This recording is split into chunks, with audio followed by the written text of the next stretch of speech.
All right, this is Tom Healy, founder of Growth 10, and I'm here with Andrew Exler.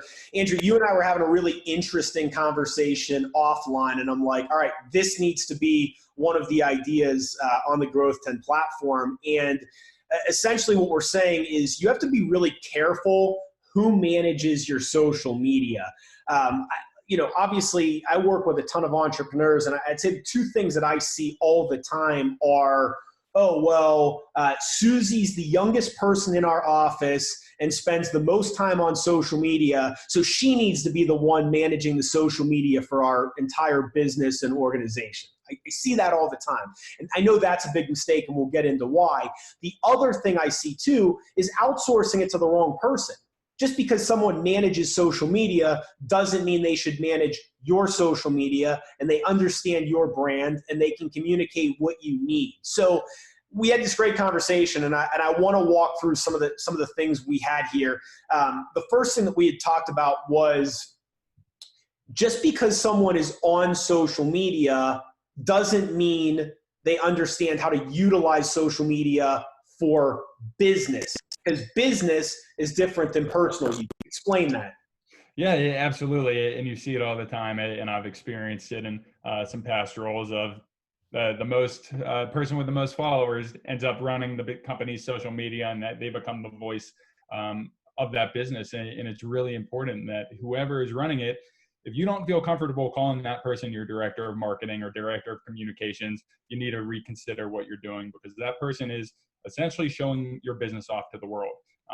Like you said, if they don't have the business experience that really comes with it, yeah, they might understand how to post. They might have a lot of followers personally, but if they don't know how to use the analytical tools and insight tools that most of the platforms provide, as well as a lot of other great softwares that can be used, not having that business experience is only going to end up hurting you. It's great if someone can post quotes all day, or they post photos of themselves at the beach, but that might not relate to actually having a social media strategy that aligns with your brand. Well, and you started to allude to this, but another thing that we had said was you still have to be really solid in the basic business skills of communication, marketing, et cetera. So just because you have a strong awareness of how Facebook works, you still also have to have those business skills. So explain what that means. Absolutely. It's really understanding why you have social media. My biggest rule when it comes to social media for business is if you can't be great on a platform, you shouldn't be on the platform.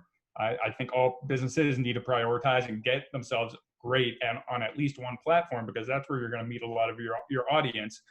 But if the person who's running these accounts doesn't understand, like you said, the customer service, the marketing, and a lot of the strategy that goes behind it, you're going to end up being in trouble. You're probably going to annoy a lot of followers. The value isn't going to be there where it's worth having that person, whether you're paying them more to run that account. It's not going to be there for the work that's going to get done.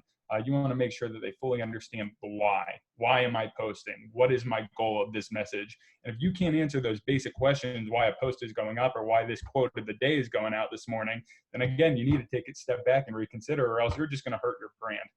Well, and it's funny too, because you think about, like, let's say that a business is buying billboards or they're doing a bunch of print advertising. The person, the 22-year-old in the office that's managing their social media accounts, would they put that person in charge of determining the language and marketing that goes on the billboard or goes in the print advertising? Probably not, because they don't have the strongest marketing skills or awareness of messaging, yet we're putting them in charge of social media. So how's it any different, right? So I think sometimes we forget that, we need someone that has solid business skills. The next thing that you and I talked about was how sometimes the people that get put in charge of social media accounts don't understand the customers of that specific business or brand. And I know you do a lot of work with a tax and wealth advisory firm. They have more sophisticated clientele, higher net worth people, many of whom own businesses or have very successful careers. So wouldn't it be a challenge if a 23-year-old who steps into the business is now trying to speak their language and communicate with them? Absolutely. If you're not investing the time into this person to actually have conversations with them daily and help them plan out what that social media strategy is going to look like, you're going to be in trouble, especially when it comes to like the accounting firm I work with. If I'm a 23-year-old administrative assistant who has no idea about accounting, but this was a great job for me, and I get direct messages asking about the recent change in the tax law, I'm going to be in trouble. I'm going to have to forward them along to you via email, which then defeats the purpose of having the social media and defeats the purpose of this direct message. It's an extra barrier for that person who's asking that question to get their answer. And it's a total lack of knowledge and a lack of professionalism from that account, to the point where, all right, maybe I might consider finding a different account firm if I can't get basic answers from the front facing social media platform that they're on. Well, and you bring up a good point too, because it's not just understanding your customers, but it's having exceptional customer service skills. So if I walk into the coffee shop and I get a coffee that's cold and a muffin that's rock hard, and I jump on Instagram and I'm like, hey, you know what? I had this really bad experience, or I tweet about it or whatever. That person that's managing your social media accounts needs to have great customer service. They need to be empowered to provide a solution and to have great customer service. And so, talk about that for a second, and what would happen if their customer service was bad, how that could damage the brand. Yeah, and you see it a lot. I mean, if you go on Twitter, especially in like the airline industry as an example, you see people all the time. They'll make a complaint, their flight's delayed, they're sitting there, they lost their bag. If you go look at a lot of these airline accounts, you'll see replies almost to every single complaint saying, we're so sorry, please DM us, let us fix it for you. And then they handle it that way. And I've been in that situation where I've had to tweet at an airline about a lost bag. We direct message back and forth, and we had the situation handled very quickly. They ended up sending me a voucher. That's a great experience. I want to go back. Versus one, if I'm complaining publicly and I'm not getting any acknowledgement from the business, all right, well, then they're clearly not worried about the people who are complaining and they don't want to make it right. So I'm done with them.